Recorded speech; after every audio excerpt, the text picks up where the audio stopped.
Para falarmos da origem e natureza da Bíblia, nós precisamos compreender a íntima relação que existe entre o seu autor e a sua mensagem.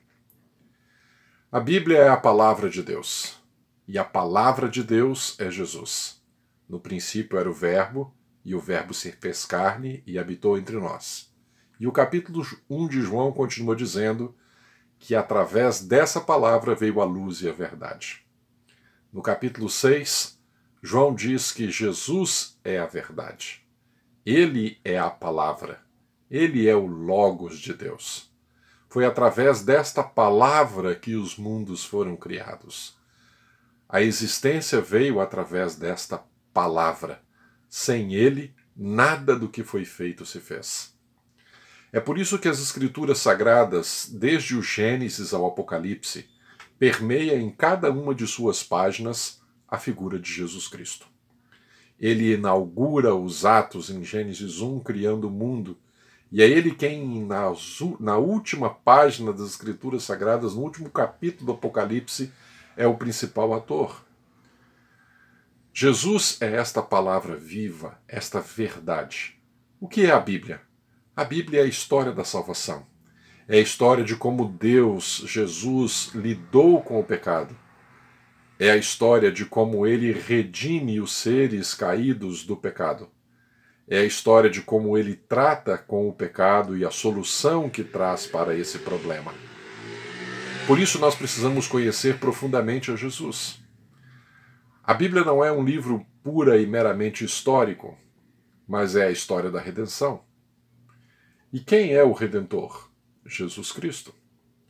Por isso há íntima relação entre Jesus, o autor desta palavra, a palavra em si mesmo, que é a Bíblia, e a palavra em si mesmo, que é a pessoa de Deus.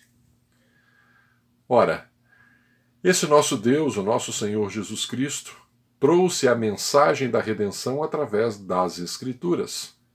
Ele próprio disse aos judeus que são essas mesmas Escrituras que testificam nele.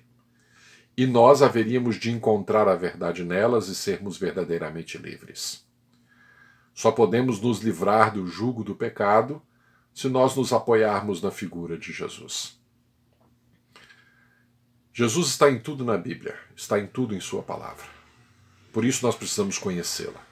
E é por isso que nós, cristãos, chamamos a Bíblia de a Palavra de Deus. Não é à toa, não é sem sentido. Precisamos conhecer a Jesus através dos atos que são ditos lá, das histórias que são narradas, de cada fato, de cada elemento, de cada lição.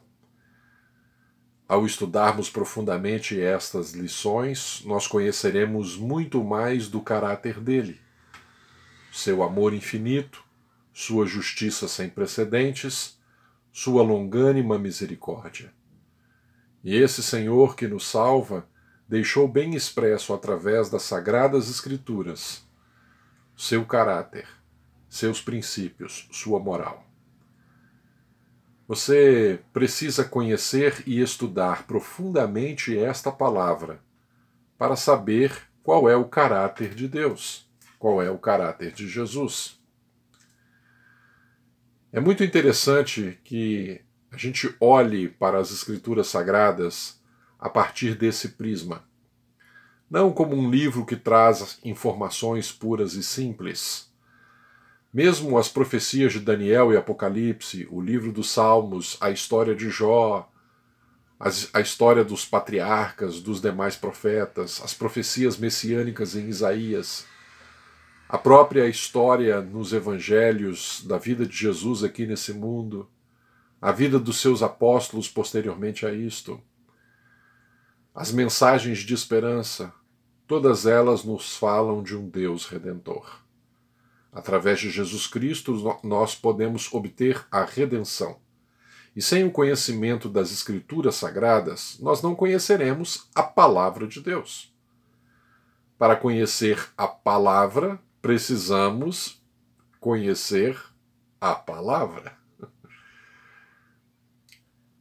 É muito simples quando nós fazemos esse trocadilho entre palavra Jesus e palavra Bíblia. Eles estão interrelacionados. Isso não quer dizer que a Bíblia tem uma linguagem divina inerrônea. Afinal de contas, ela foi escrita numa linguagem humana. O divino e o humano se uniram em Jesus. Se a Bíblia estivesse na linguagem do céu, escorreita, perfeita, nós nunca conheceríamos a Jesus como precisamos conhecer. Mas, através da linguagem humana, daqueles que foram utilizados como instrumentos para a palavra de Deus, nós podemos, então, através dos nossos olhos, conhecer um pouco da natureza humana de Jesus quando esteve aqui na Terra. E através desta natureza humana, passamos a conhecer a natureza divina de Jesus quando nos relacionamos com Ele em comunhão. Eu faço um convite para você que está me ouvindo, a viver esse Cristo através das páginas da Escritura Sagrada. Estudando-a, você vai conhecer a Jesus. E conhecendo a Jesus, você conhecerá a verdade. E aí então, você será verdadeiramente livre. Deus te abençoe.